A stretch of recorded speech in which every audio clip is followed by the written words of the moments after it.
दिनै आं नुदों आङो मबाइल ससियेल मिडियानि गेजेरजों नुदों आं असम्भब मोनदों माने आं ओरैबायदि असम्भब मोनदों जायनोखि प्रेस मुसाहारिया गहपुराव थांदों बिथाङाथ' खोब लाजिथावना बाथ्रामोन बिथाङा गहपुरा बिथांनिनो जोनोम जायगा बिथांनि न'आनो गहपुराव होननाय खोनादों दा बिथाङा दि मा मोखाङै देखायहैखो गावनि जायगायाव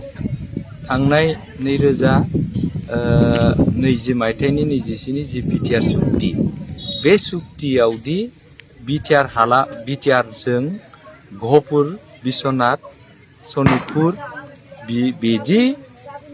हाबगोन बेखौथ' बिथाङा सिगाङाव जोबोद बायदिसिना रोखोमजों मुं सावनानै बुंदों दा बेफोरबायदि मुं सावनानै बुंनायाव आं आसरित नांदों आरो जे प्रेस मुसाहारिया गावनि जोनोम जायगायाव इसिबां गाज्रि राव बाहायनानै खुनु मोखां देखायहैनांगौनि बिथाङा लाजिनांगौमोन दा बिथाङाथ' सासे गावनि गादिनि लबनि थाखाय बिथांखौ बेवनो मिथियो जे बिथाङा बेसेबां गादिनि लब गाव बेसेबांबा गोबाव समनिफ्राय बर' आन्दलन बर' जातीयताबादनिफ्राय बर' जाथिया जेब्लानिफ्राय सोमावसारदोंमोन बै सोमावसारनायनिफ्रायनो गहपुर हालामनि रायजो राजाया बिटिआरजों थाफानांगौ जोंखौ लाफानांगौ होननानै इसिबां आन्दलनाव मुंख्लं जालांबाय इसिबां आन्दलनाव जिउ गोमालांबाय इसिबां बिमाया गावनि फिसाखौ गोमाहोनांबाय इसिबांबा आइ माहारिया गावनि खाफालनि सिन्दुरखौ खोमानांबाय दिनै बिथांमोननि गोसो गोरबोआ मालाबाबो बिटिआरनि बाहेरायाव थानायनि मालाबाबो बिथांमोननि गोरबोआव जाखाङा थाया होननानै साना दा बिथाङा बिटिआर सुक्तिखौ बिपिएफनि सासे हाग्रामानि सासे एमसिएलए जानानै बिथाङा दिनै खोब लाजिनांगौमोन माने